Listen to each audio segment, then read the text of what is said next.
एक प्रश्न विचारू का? तुम्ही शेवटचं स्वतःसाठी कधी उभे राहिला होतात? जगाच्या, समाजाच्या, घरच्यांच्या विरोधात जाऊन तुम्हाला जे आवडतंय, जे पटतंय असा कोणता निर्णय तुम्ही स्वतःसाठी कधी घेतलाय का? हॅलो सखी, तुम्हा सर्वांचं आपल्या चॅनलवर मनापासून स्वागत आहे. जर तुम्ही स्त्री असाल तर हा व्हिडिओ तुमच्यासाठी आहे.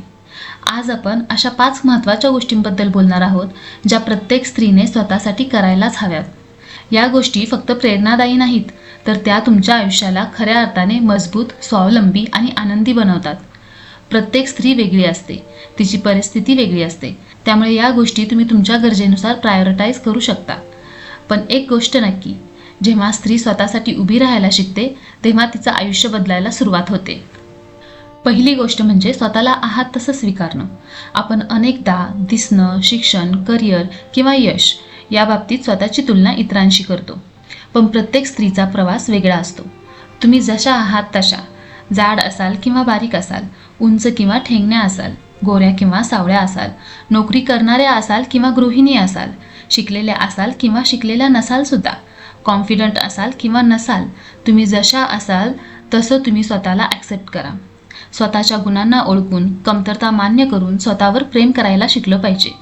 आपण जन्मल्यापासून आपल्या माहेरचे लोक, सासरचे लोक, समाज, शिक्षक, ऑफिसमधले कलिग्स यांच्या आपल्याकडून अपेक्षा असतातच. तू असंच दिसायला हवं, ह्या गोष्टी तुला यायलाच हव्यात, ह्या गोष्टी कर किंवा करू नकोस, हेच शिक्षण घे, हाच जॉब कर आणि बरंच काही. समाज आपल्याला एका चौकटीत बसवण्याचा प्रयत्न करत असतो. ह्या सर्वांचं प्रेशर आपल्यावर असतंच. मग आपण अजून स्वतःकडून ही अपेक्षा ठेवून मानसिक त्रास का वाढवायचा? स्वतःला मनापासून सांगा, मी जशी आहे तशी मला आवडते आणि मला स्वतःचा अभिमान आहे. सौंदर्य म्हणजे काही फक्त बाह्य रूप नाही. आपण आपल्या आईवर प्रेम करतो ते तिच्या दिसण्यामुळे नाही, तर ती जशी आहे तशी आपल्याला आवडते म्हणून. एक व्यक्ती म्हणून आपण तिच्यावर प्रेम करतो. तसंच स्वतःलाही स्वीकारा. जेव्हा तुम्ही स्वतःला पूर्ण मनाने स्वीकारता तेव्हा आत्मविश्वास वाढतो आणि तुम्ही त्या अनावश्यक दबावातून मुक्त होता. कारण लक्षात ठेवा, तुम्ही जशा आहात तशा सुंदर, पुरेशा आणि मौल्यवान आहात. दुसरी महत्त्वाची गोष्ट म्हणजे आर्थिकदृष्ट्या स्वतंत्र होण्यासाठी प्रयत्न करणं.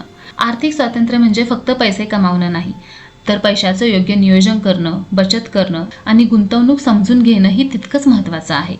तुम्ही नोकरी करत असाल, व्यवसाय करत असाल किंवा गृहिणी असाल, प्रत्येक स्त्रीने पैशाबद्दल जागरूक असणं गरजेचं आहे. आर्थिकदृष्ट्या स्वतंत्र असणं म्हणजे फक्त पगार मिळवणं नाही, तर तुमच्या नावावर काही मालमत्ता असणं, जसं की बँक बॅलन्स, सोनं, प्रॉपर्टी आणि त्या संपत्तीबाबत निर्णय घेण्याचा अधिकारसुद्धा आपल्याला असायला हवा. तुम्ही तुमचे पैसे किंवा पगार स्वतः व्यवस्थित सांभाळू शकला पाहिजे. आपण अनेकदा आधीच ठरवून टाकतो की आपल्याला पैशांचं व्यवस्थापन जमणार नाही आणि मग सगळं दुसऱ्यांवर सोपवून देतो. पण हा विचार बदलणं गरजेचं आहे. सुरुवातीला तुम्ही तुमच्या नवऱ्याच्या मदतीने आर्थिक व्यवहार समजून घेऊ शकता आणि हळूहळू स्वतः निर्णय घ्यायला शिकू शकता.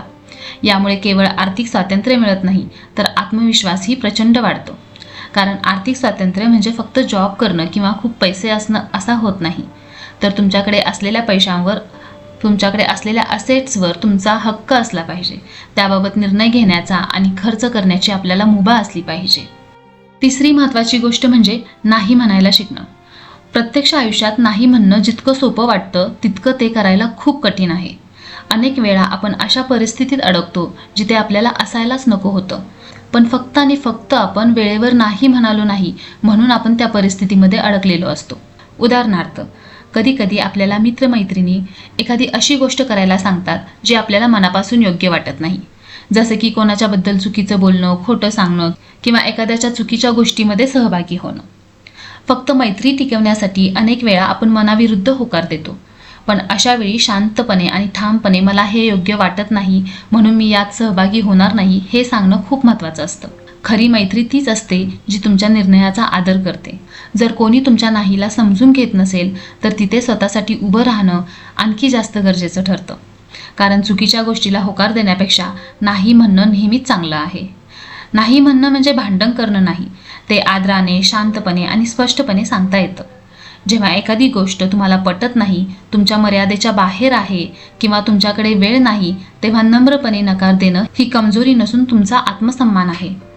सुरुवातीला लोकांना तुमचा हा बदल वेगळा वाटेल, आवडणार सुद्धा नाही, पण हळूहळू तेही तुमचं नाही ऐकायला शिकतील आदर राखून स्वतःचं मत मांडणं नात्यामध्ये स्पष्टता तर आणतंच, पण स्वतःबद्दलचा आदर्शही वाढवतं. चौथी गोष्ट म्हणजे चांगल्या मैत्रिणी बनवणं आणि ती मैत्री जपणं. स्त्रीच्या आयुष्यात खरी विश्वासू मैत्री खूप मोठा आधार असते. अशा मैत्रिणी ज्या तुमचं ऐकून घेतात, तुम्हाला समजून घेतात, गरजेच्या वेळी साथ देतात आणि त्या वेळेवरती मानसिक बळ देतात. पण मैत्रिणी फक्त गप्पा मारण्यापुरत्या किंवा गरज असेल तेव्हाच तुमच्याकडे येणाऱ्या अजिबात नको. आपल्याला अशा मैत्रिणीची गरज असते ज्या मनापासून आपल्या पाठीशी उभ्या राहतात. कदाचित त्या नेहमी आर्थिक मदत करू शकणार नाहीत, पण वेळ प्रसंगी योग्य सल्ला देऊ शकतात, समजून घेऊ शकतात आणि मानसिक आधार देऊ शकतात. अशी व्यक्ती कोणीही असू शकते. मावशी, बहीण, ऑफिसमधील कलीग, एखादी जवळची मैत्रीण.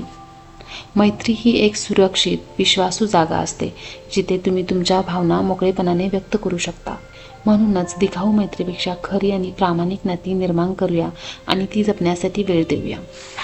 पाचवी आणि सर्वात महत्त्वाची गोष्ट म्हणजे स्वतःच्या मानसिक स्वास्थ्याची जाणीवपूर्वक काळजी घेणं. घर, काम, नाती आणि असंख्य जबाबदाऱ्या सांभाळताना अनेक स्त्रिया हळूहळू स्वतःकडे दुर्लक्ष करायला लागतात. त्या सगळ्यांसाठी उपलब्ध असतात, पण स्वतःच्या थकव्याकडे, ताणाकडे आणि भावनांकडे दुर्लक्ष करतात. पण सत्य हे आहे की स्त्रीचं मानसिक आरोग्य मजबूत असेल तरच ती आयुष्यातल्या इतर सगळ्या गोष्टी व्यवस्थितपणे सांभाळू शकते.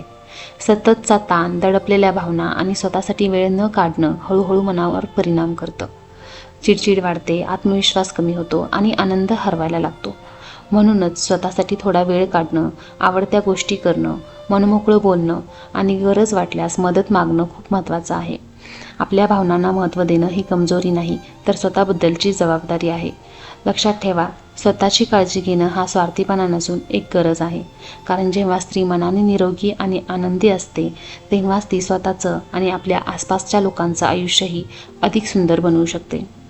आपण अजून एक गोष्ट लक्षात ठेवली पाहिजे की आपली आवडती माणसंही प्रत्येक परिस्थितीत नेहमीच आपल्यासोबत असतीलच असं नाही. प्रत्येक वेळी कुणीतरी आपल्यासाठी उभं राहीलच असं नाही. शेवटी स्वतःसाठी उभं राहणं आपल्याला शिकावं लागणार आहे. शेवटी या 5 गोष्टी साध्या वाटल्या तरी त्यांचा परिणाम खूप मोठा असतो. जेव्हा स्त्री स्वतःला जसं आहे तसं स्वीकारते, आर्थिकदृष्ट्या सक्षम होते, ठामपणे बोलायला शिकते, चांगली मैत्री जपते आणि मानसिक आरोग्याची काळजी घेते, तेव्हा ती केवळ स्वतःच नाही तर संपूर्ण कुटुंबाचं आयुष्य उजळवते. मग आजपासून तुम्ही या 5 गोष्टींपैकी कोणती गोष्ट करायला सुरुवात करणार आहात? चला तर मग आजचा व्हिडिओ इथेच थांबवते. आय होप तुम्हाला आजचा व्हिडिओ आवडला असेल.